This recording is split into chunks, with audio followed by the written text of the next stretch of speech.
just because you know somebody, do your due diligence, look at their HUDs, do their, do your due diligence.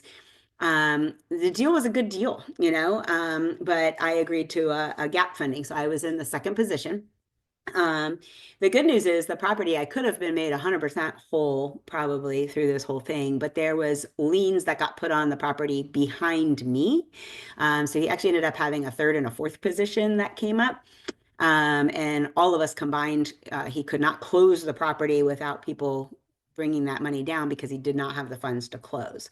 So I funded all the money up front at title. Well, this was gap funding, so it would have been, but could have probably worked out something where I paid, had him bring more skin into the game and done some gap funding. I mean, I'm sorry, draws for renovations. I could have probably structured this just a little bit differently. But anyway, I didn't ask for monthly payments. That's the biggest downfall. So this was one where he wanted to, use the buyer's money at the end. And we wanted to do a lump sum payment. So we agreed to that. And so obviously, since there was no monthly payments, I did not know all this other money stuff was going on in the background. And so obviously he got way upside down. And I feel for this buyer, there's a lot to this story, but we weren't in the beginning getting the video walkthroughs. We were getting pictures.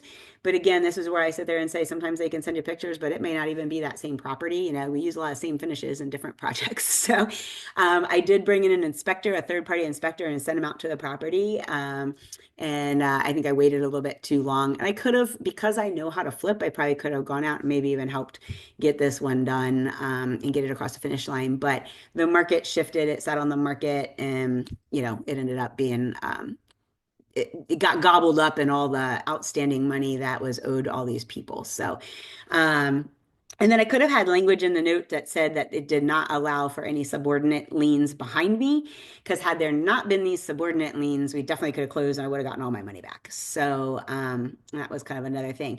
The good news was I knew if we went to foreclosure, which might have ended up there if we didn't kind of all work together, I probably would have been made whole 100% at that time, and the second, third, and fourth would have gotten wiped out.